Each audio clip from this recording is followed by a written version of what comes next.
Halo semuanya, hari ini kita akan membahas sebuah kondisi kesehatan mental yang seringkali mengganggu aktivitas kita sehari-hari. Apa itu? Gangguan cemas menyeluruh atau yang bisa kita sebut GCM.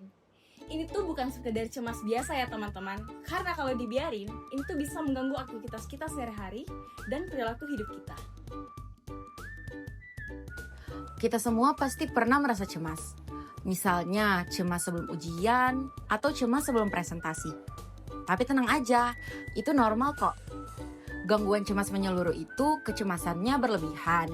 Kemudian berlangsung hampir setiap hari dan selama kurang lebih 6 bulan, kemudian sulit banget dikendalikan.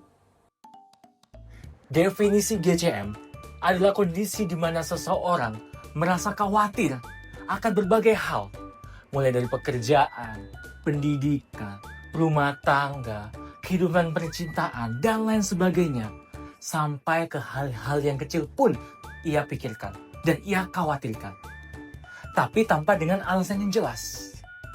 Nah, masalahnya gimana? Masalahnya, si GCM ini membuat fungsi sehari-hari pun menjadi terganggu. Lalu, apa penyebabnya?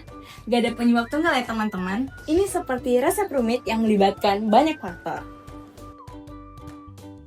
Penyebab gangguan cemas menyeluruh bisa karena genetik atau keturunan. Bisa juga karena ketidakseimbangan kimia di otak, misalnya serotonin dan dopamin. Atau bisa juga karena stres berkepanjangan atau trauma di masa lalu. Bahkan, perubahan hormon pada wanita atau kondisi medis tertentu bisa jadi pemicu loh. Tapi, tenang aja, kalau di keluargamu ada yang mengalami, belum tentu kamu akan sama persis seperti mereka. Tapi, risikonya memang pasti bisa lebih meningkat. Secara mental, kecemasan yang terus-menerus, sulit berkonsentrasi, dan ketakutan yang gak proporsional, intinya, pikiran terasa seperti kabel yang kusut. Secara fisik, gejalanya bisa berupa ketegangan otot, mudah lelah, kemudian sakit kepala, sulit tidur, bahkan bisa sampai sesak napas.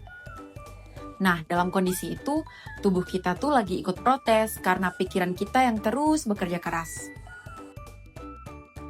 Nah, supaya lebih waspada, kita harus kenali gejala-gejala daripada GCM.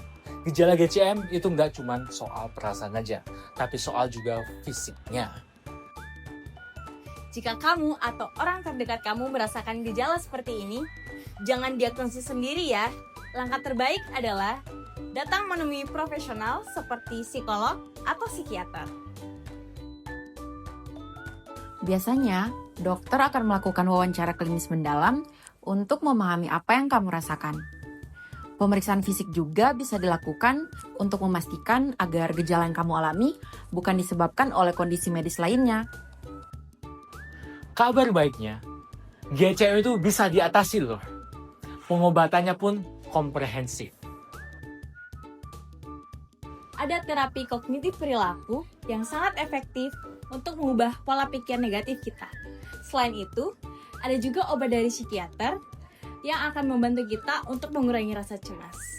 Lalu, ada juga teknik relaksasi seperti meditasi dan juga yoga, serta dukungan dari keluarga dan orang terdekat yang sangat membantu untuk proses penyembuhan. Mencegah selalu lebih baik daripada mengobati. Meski kita tidak bisa 100% untuk mencegah gangguan cemas menyeluruh, tapi kita bisa kok menurunkan risikonya. Misalnya, dengan mengelola stres dengan baik, hidup sehat, atau yang paling penting, membangun dukungan sosial. Berbagi beban dan juga bercerita dengan orang yang kita percayai, itu bisa sangat ampuh loh. Tapi ingat, GCM itu meskipun bisa diatasi, tapi bisa menyebabkan komplikasi yang serius loh. Misalnya, dari menyebabkan gangguan tidur, depresi, sampai ke masalah kesehatan fisik, yaitu pencernaan. So, jangan tunda untuk mencari bantuan ya. Gangguan cemas menyeluruh itu nyata guys, tapi bukan berarti kita harus menyerah. Mengenali gejala adalah langkah pertama dan yang paling berani. Jangan ragu untuk berbicara dan jangan ragu untuk mencari bantuan. kesehatan mental sama pentingnya dengan kesehatan fisik.